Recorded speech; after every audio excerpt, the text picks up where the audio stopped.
G'day folks, it's Rob here and welcome to a little bit of a roundup on what's been going on in our small little backyard farm, and I might give you a bit of a gander at the aquaponics as well.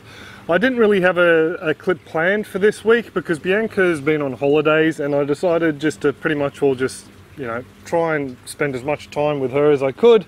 So I hope you guys can understand. I do have a few clips on the go on the cards that I want to film. One giving you guys a little bit of a look at the different gingers we grow around the place, because I have had a few people ask why the variety and what different plants we have on the grow. So I'll film that over the next week. And also a couple of aquaponic based ones, answering some of the frequently asked questions I get, like how many fish can I pop in a barrel. So I'm going to finish off that clip very soon and get it out for you. But today I thought I'd just give you a little bit of a catch up on what's going on. I've only just got back from Stanthorpe. Bianca and I spent a couple of days down there touring around the place. So yeah, I might do a little bit of a clip for you patrons just showing you what we did down there, because I know a few of you guys will be interested over in the States. But for everyone else, we might start with a bit of a look at what happened out the front. A couple of clips ago, actually a fair few clips ago now, I posted on a mega tomato cage that I wanted to grow out there. In the cage I had a black cherry tomato and it really flew out of the gate. It put on a lot of nice green growth. I really should have created a little bit more air around the leaves though, because I ended up getting an infection or infestation of russet mite in there. It really did knock the plant for six. Most of the fruit was blown by the blooming Queensland fruit fly, so I decided last week to cut the plant right back. I removed all the infected material and I threw it in the wheelie bin out the front. Don't really want to compost any of this material on the off chance that maybe the russet mite would survive, and also too some of the larvae from the fruit fly would develop a pupate in the compost itself and then do more damage around the place. I did collect a number of the cherry tomato seeds though, and we will grow them again. Normally with the cherry tomatoes, the fruit fly aren't able to get their ovipositor through the skin, but obviously these cherry tomatoes, yeah, they were able to pierce the skin. What I will do is grow these guys out through the cooler season, and fingers crossed we'll be able to get a half decent harvest from them. One of the other beds that's doing really well out the front there is the sweet corn we bought as seedlings from the local hardware store. So hopefully those cobs will be pretty much all right to pick within 2 to 3 weeks time. I need to pull my finger out and get another load of corn in one of the beds next to it. I'll be sowing out a sweet corn variety. I'm sorry, I don't remember the name off the top of my hat, but a little annotation will pop up here. Out the back here, we've had a pretty good run with a patio cucumber variety we bought as a seedling. It was just called patio cucumber, so I don't know what exact variety it is. It's supposed to be a compact bush, but looking at it, it's actually right behind the camera there. It's around about 8 to 9 foot tall at the moment, so it's not very compact at all. I thought it was going to be more one of the bushing ones, but we've had probably half a dozen, if not more, cucumbers off it, and there's another one that'll be ready in the next day or so. Next to that one I've got some Armenian cucumbers. They didn't get out of the gate as well, but I did notice this afternoon when I came back after our trip that we do have one little cucumber that is, yeah, getting a bit of decent size to it, so hopefully we'll be harvesting some Armenian soon. With the veggie pod, I was hoping to get the bush beans out now that all the beans have matured, the last flush that were in there. I think they'll probably come out this week, and I'll shoot a clip showing some little seedlings going in and how we sow out in there as well. So that'll be another clip I'll work on if I have the time. With the aquaponics, the grow bed I still am yet to clean out. Has actually got a few productive plants in there. We've got some rabbit ear lettuce that has come up as volunteers.